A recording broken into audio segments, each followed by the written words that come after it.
Okay, y'all. Good morning. This is Tim. Hope you all doing well this morning.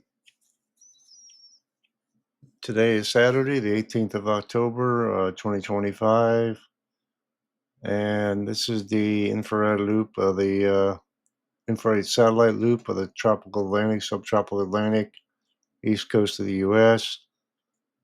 Happy Saturday. So let me make sure my pen is working here. Almost forgot. Here we go. All right. So let me erase that. So, of interest, of course, is this area of disturbed weather forecast moving the Caribbean. Been talked about on social media quite a bit. Still a lot of uncertainty, honestly, um, about its where it's going to develop, if it's going to develop, and where it's going to go. I think, given the synoptic conditions that are present and are going to be present, likely not going to go this way. We can't rule anything out, of course. If it sits down here long enough, we could have conditions that become more favorable at some point for something to move up this way, but um, overall conditions along the eastern seaboard have been unfavorable for systems to move up this way this year. Uh, and I think that's going to continue. And I'll show you why I think that. And you can see here, most of the convection is now suppressed way far to the south here, with the exception just a little further north. Um, I think this is the area of interest that we're talking about, potentially moving this way, right? And we have this system up here that looks interesting. It looks like maybe a couple features might merge, and a subtropical system has a low chance of developing out here. Otherwise, not a lot going on in the subtropics and tropical Atlantic, right? So, the latest update from the National Hurricane Center, still 30% chance of development in the next 7 days.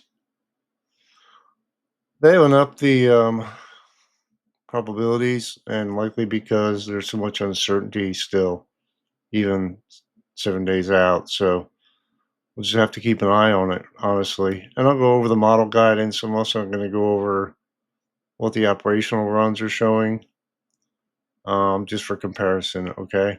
So, stay tuned for that. And we have this system up here, not going to bother anybody. More of something neat to look at. But other than that, um, uh, whatever, if something does develop and they get a name, one of these will be Melissa. I'm not sure what the other one is after that, but anyway, um, that's that.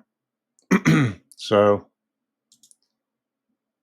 let's look at ensemble guidance. This is the Google DeepMind, which has been, and I'm kind of repeating what other people have said, but I've observed it too. It's been very accurate this year. And this is the latest run. Um, this is 7 days from now. Now, it only shows one part of the ensemble developing it before it reaches the Caribbean Sea, and a few developing it on the 25th into a low. And it meanders around and maybe curves to the right here. Some of the members do. Weaker ones stay down here in the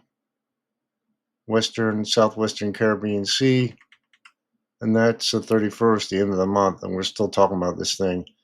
There's not nearly as many members as there was yesterday, though. If we go back and look, let's look at the 18Z from yesterday. Even that's not as bullish. There's more members, and you see you want to develop it further to the west here. the east, excuse me. Uh, I'm not really going to talk about the system up here because it's really not that relevant to anybody other than fish. So, if you know any fish out there, give them a call. The fish hotline. Um, so even with a further west development or east development, you know, Haiti is still Cuba, Haiti, all these Jamaica are all in the crosshairs if it does develop here, as well as Central America. So the stronger members definitely, for the most part, take it to the north here, likely feeling the um, jet stream that's pushing further south this time of year. So um, moving to the other Google DeepMind AI model, see what it does. It takes some across Mexico and out into the Eastern Pacific.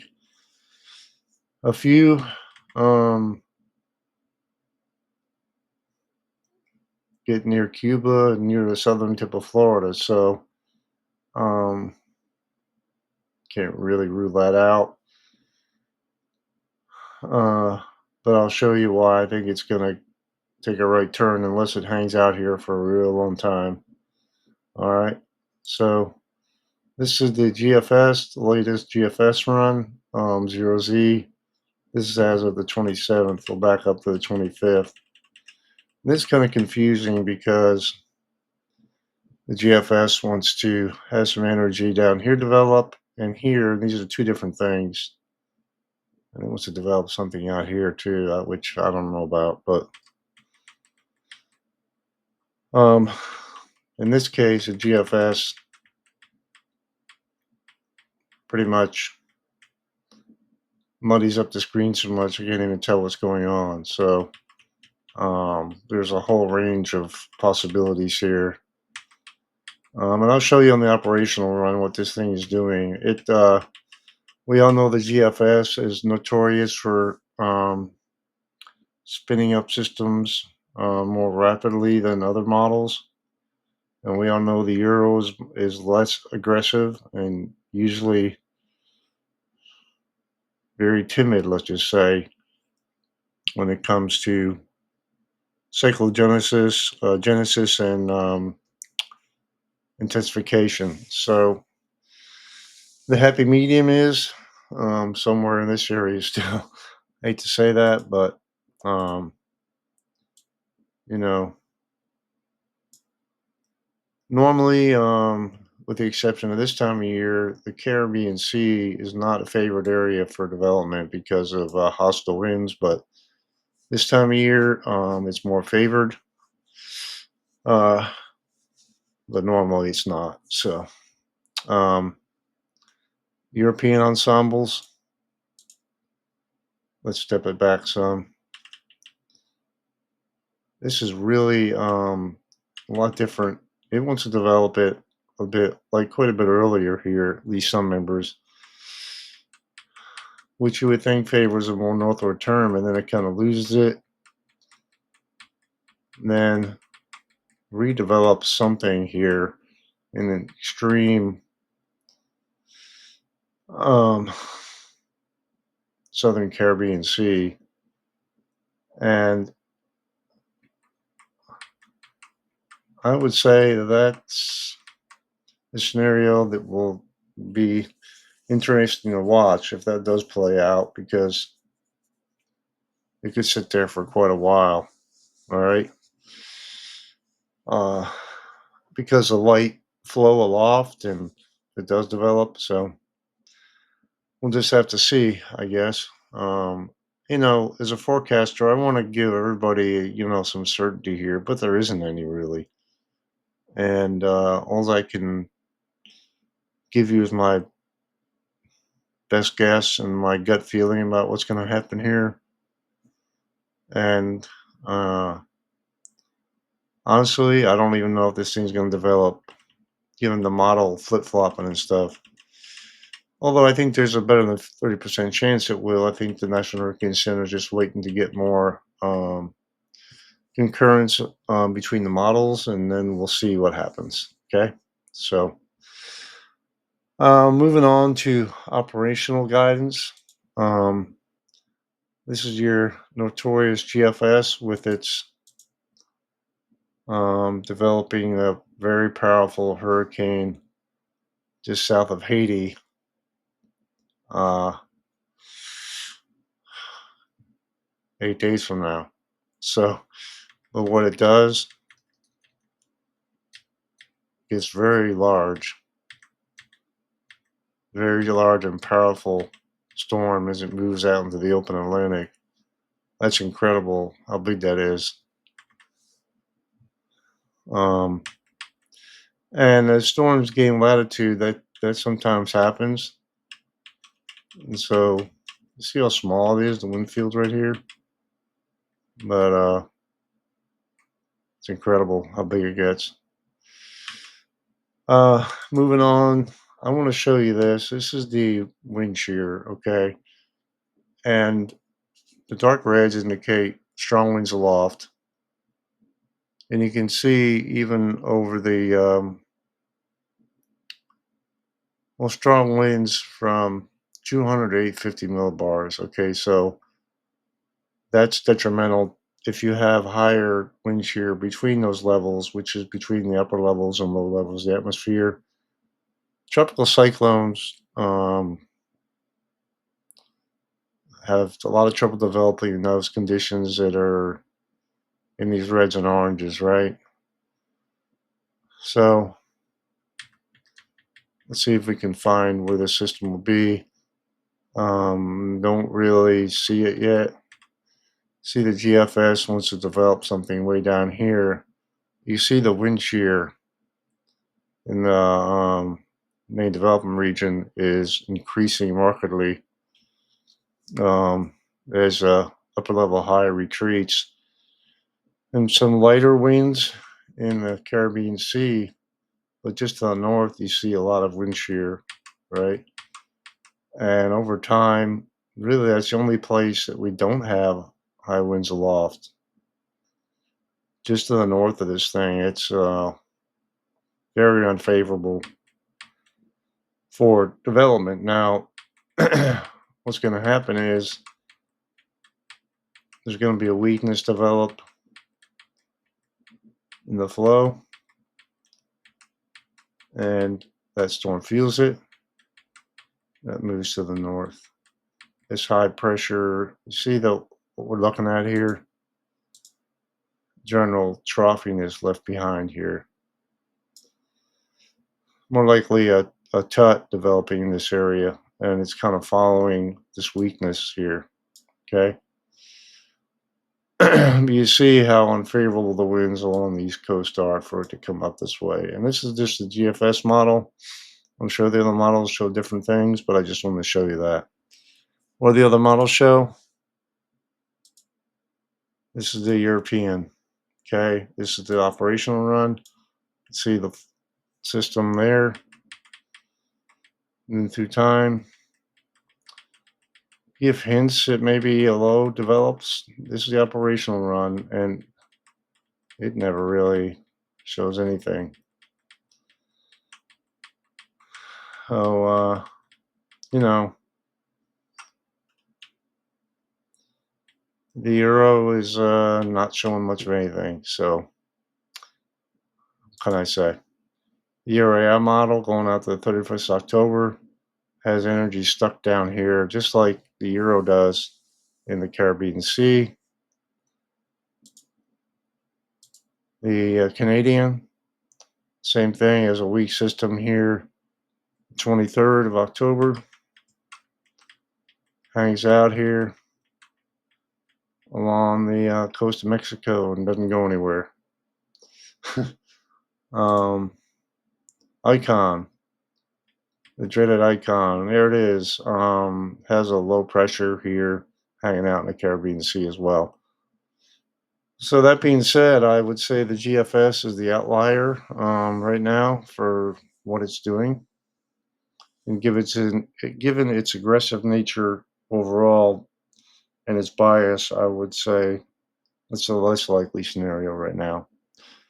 Just stay tuned. We're gonna keep monitoring it, and nobody at this point on the Gulf, Southeast Coast, Florida, Haiti, any of those places in the Caribbean, um, the exception of Lesser and Greater Antilles, even though may get some rain and gusty winds, um, should let their guard down. Hurricane season isn't over, so that's my message anyway. Next, I'm going to go over the potential severe weather. In the next couple days, go over all the model guidance that I can put together here to show you all what's going on, and also talk about the drought in the southeast that's really getting pretty bad around here. So, and I'll go over the national hazards, um, and the other things I normally go over, like excessive rainfall. All right, so here we go with the continental U.S. infrared satellite loop, showing some ongoing convection here in the upper Midwest and the Great Lakes. Some overall, just general high level clouds here over the eastern U.S. And we have a shortwave trough going through here, which is enhancing rainfall right now.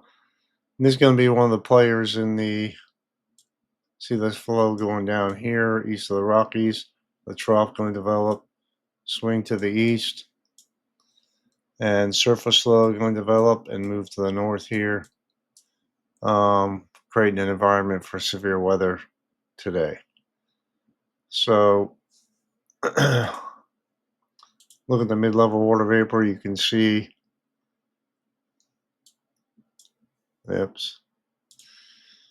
All right, you can see this digging right here. Looks like a little bit of a short wave moving through the flow.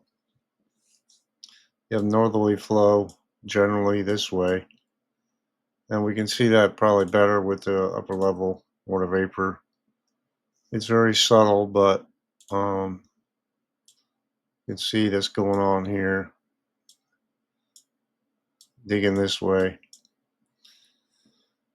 You can see little perturbations in the flow moving through here, which are enhancing this convection right in this area. Okay. We bring up the radar, we can see what we're talking about here. Pretty much straight line of convection going on right now. And we'll see what happens here. If this manages to stay going and move to the east, this could hamper any kind of severe weather in this area later today. So, that being said, let's look at the severe weather outlook. Here's your radar ongoing, right? And we switch to the severe weather for today. Turn off the radar here. This area of slight risk has actually grown some, and it's mostly driven, the slight 15% risk is driven by wind, right? And large marginal risk surrounding it. Tornado threat is less, but can still be impactful. Although strong tornadoes aren't expected, you never know, okay? So, tornado outlook, it's definitely grown some since yesterday. You have a 5% tornado risk into, let's zoom in a little bit. uh, Most of Arkansas, parts of Kentucky, into Mississippi, it's moved to the south some too, where we may see some prefrontal convection fire up here. Okay, parts of Louisiana, northern Louisiana, Jackson, Columbus, and a sliver of Alabama. We got a large marginal risk. I mean, 2% risk for the other areas. This is probably more conditional. Further to the south, he removed a little bit from the forcing, although instability be higher. So And that's a key factor in all this, where the instability of match up best with the wind shear and turning with height for tornadoes. I'm not saying I want tornadoes, but storm chasers, that's what they look for. Typically, messy scenarios that don't have supercells that you can actually see are very dangerous to chase, and if you're not careful, you can get caught in a bad situation. So um, that's why a lot of them prefer to chase out in this area here, out in the west. Wind threat, large wind threat here. So this is winds exceeding 50 knots within 25 miles of a point. Um, 15% chance, and this is 5%. This is 15% here. Hail a little further west, um, likely due to some better lapse rates aloft and some dry air aloft is filtered in from the desert southwest. So that's where your largest hail risk is. 15% hail risk as well in these areas. So that's 1 inch of diameter hail within 25 miles of a point. Getting into Dallas, possibly parts of Missouri, Arkansas, Oklahoma. So going to be multimodal threat going on today. So let's go to day 2. The SPC is up this a little bit. You have a marginal risk along the Gulf Coast here uh, tomorrow, and a larger area here in the east. I talked about this yesterday with that trough, um, that mid-level trough becoming negatively tilted up here. So, and we'll look at the tornado threat. The better instability would be down here along the coast. I'll have to read more about this, but there may be some maybe a short wave or something moving through the flow here.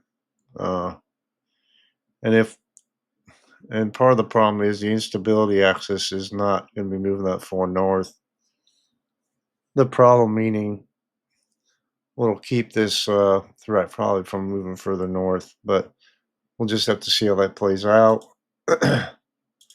Wind risk, of course, is highest. Well, a bigger threat, really. 5% wind risk in these areas. No hail risk tomorrow. And day 3, just general thunderstorms for the nation. Okay. So when it comes to severe threat, I'm going to go over a few things here. But first, I'm going to go over the excessive rainfall outlook, and just so y'all see where the biggest threats are. Okay, you have severe weather, and you have ongoing precip, and maybe some enhanced rainfall in the Springfield, Missouri area. Um, Large portion going all the way up into Michigan, towards Indiana, Illinois, Mississippi, Arkansas, marginal risk of excessive rainfall.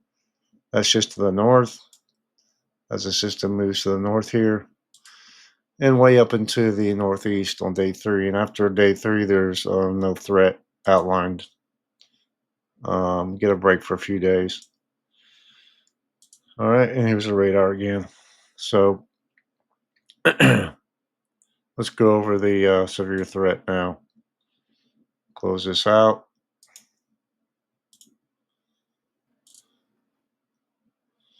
So what we have here is a short wave, the 500 millibar flow, and what we're looking at is um, the deeper colors here are faster flow, right? The yellow oranges. You see a jet streak on the south side of this trough, and you see right here this little dip here, and it's enhancing the flow right here, and that's what we're seeing moving through on the water vapor loop. We're seeing that, right? So see if I can get this to work here. See this dip, right? As that moves through, you have some enhanced shear, and you can see right here in this short wave moving through, okay? And that'll lift out to the north and that's as a trough deepens, right? So I really think that where the short wave is most pronounced is where we have the biggest chance for convection. I mean, tornadoes, rotating supercells, okay, along to the right here where this high shear axis is, all right, anywhere in this area. Further north, we have more directional flow, and there may be a surface low, a weak surface low develop, and it moves north here. But the problem is, as it moves north, problem meaning less instability. Okay, and if the atmosphere is worked over, you're going to have less instability aloft, and I'll show you that too. I know this is a lot. I just wanted to show you my thoughts about this. Um, so, and what I'm showing you here is the um, ensemble guidance from all the convection and volume models. Okay, and so this gives you a really good idea what the model's consensus is. So since it's showing this here, I would agree that's going to be there. Okay, so let's look at the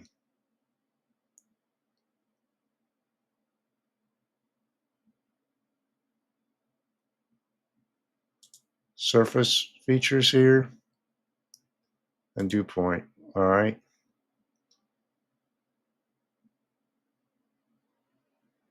See the yeah, when I'm talking about moisture, I'm talking about dew points in the 50s, 60s, 60s and 70s are most favorable for instability that's high enough to for severe weather.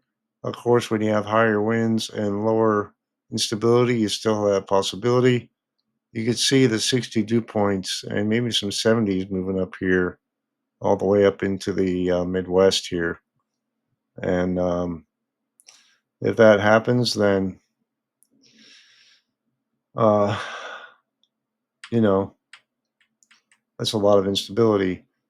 And you see what looks like some backing of winds here at the surface a little bit. So, and like right here, okay, just with that moisture axis moving through. And we have the highest um, moisture content in this area, right? And kind of what I would say, without looking at a more, we probably got a warm front somewhere in this area that storms are going to ride on, okay? Now, we see what happens here for tomorrow. Although there is a fair amount of instability that moves, the dew points are pretty high tomorrow afternoon uh, along the Gulf Coast. So that's what's probably driving the threat tomorrow. But if you look at the surface map, this is the surface, right? You got 1,008, 1,004, surface low way up here. And the surface low eventually develops in this area. You see 1,004, 1,006, these are lower pressures, right? And it develops even more up here, enhances the flow here tomorrow, okay? That moisture going to the north. So, what does the instability actually look like here? We can look at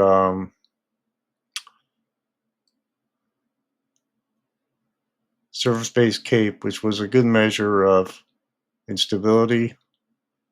You can see where the blues and greens are, and even the lighter colors up north here are more than sufficient for storms this time of year, okay? Especially if you have a large amount of shear, which you see by the wind barbs here, there's quite a bit of shear there, all right? So I'm going to click on this 1 hour max 2 to 5 kilometer updraft helicity ensemble max.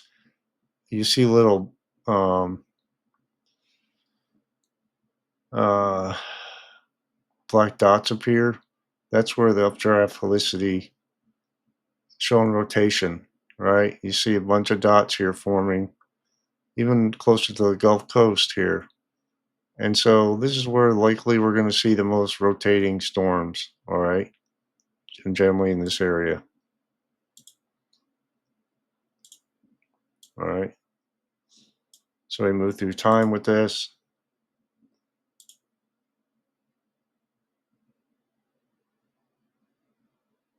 Through time, you maybe even have a few form up here, but you see along the Gulf Coast here, where the shear remains pretty high. You may get a bunch of storms developing overnight here. Maybe along a some kind of moisture gradient right there. Maybe gradient setting up and supercells and updraft helicity moving through flow here. You see the K values are pretty meager, um, but are maximized right along the Gulf Coast there. So, um, sorry for the long explanation, but it is what it is. Now, I want to show you the model reflectivity here, and this is a good representation of what's going to be happening this day. It's triple R model. Now it's at let's go to the AZ run.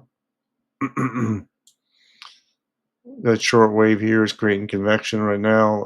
It depicts as well. Okay, so the initializes pretty well. 6 a.m. As this whole system consolidates, you see what happens here. Quite a big blow up of storms um, moving through the flow here. And you can see the updraft helicity swaths, the dots there. And along the trailing edge and higher instability axis, you see some rotating storms getting going there.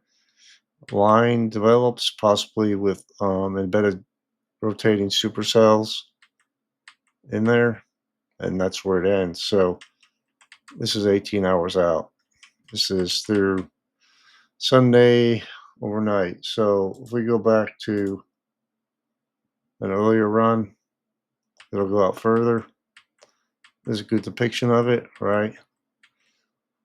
This line holds together as it moves um, into Alabama. But you see the forcing kind of outpaces the moisture, and you have the most convection along the coast here.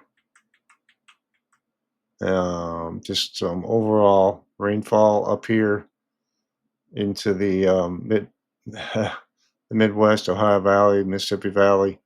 Maybe a trailing area of moisture moving through, but you can see what happens Sunday night here. This stuff starts firing up again as that mid-level low consolidates there.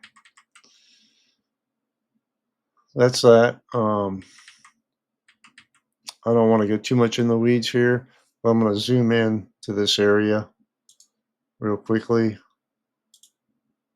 so y'all can see what I'm talking about.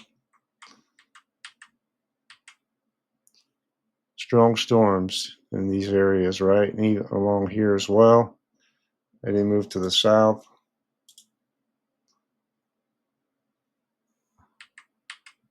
See along the south end of this, we got some rotating storms developing.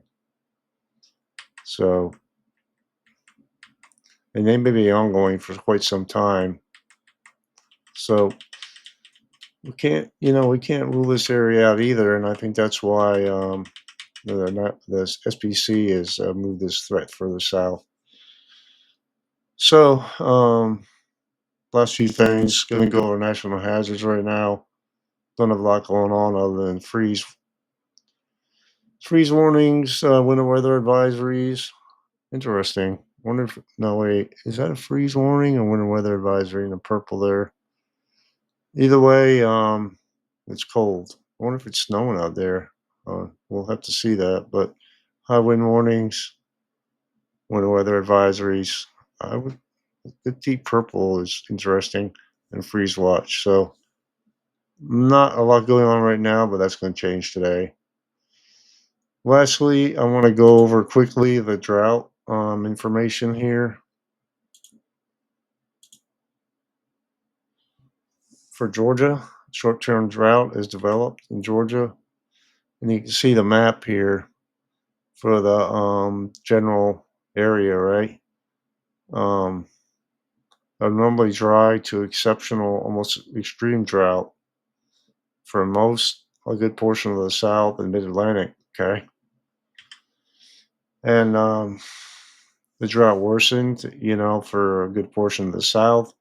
It's improved up into the Mid Mississippi Valley some, but it's been really dry here. We've had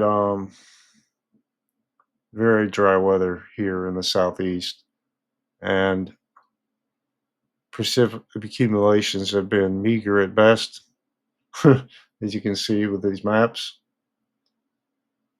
Um, Far North Georgia's got the most rain. Atlanta,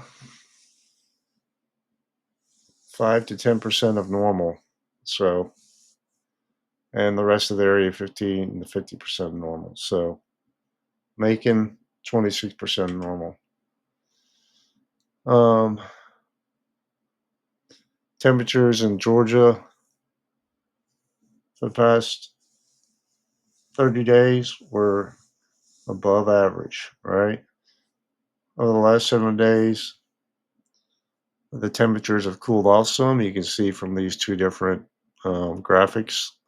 And this FFC, our local forecast office, put this all together, and it's really, really good graphic. Stream flow is, of course, and soil moistures have decreased. Dry water sources and delayed harvesting of crops. This is all important, and wildfire activities and continue to increase, and it will as long as we don't get any rain. And like I said in the previous one, there's been a lack of excuse me rainfall, so stream flow has been lower, and um, lake and reservoir levels, of course, will be impacted as if we get worse as time goes on as we use up our water. And soil moisture, and here's a wildfire potential outlook. A significant wildfire potential over a good portion of the southeast. All right, and 7-day precip forecast is better outlook for northern Georgia, but for central and eastern Georgia, likely below normal. All right, and the latest monthly precip guidance.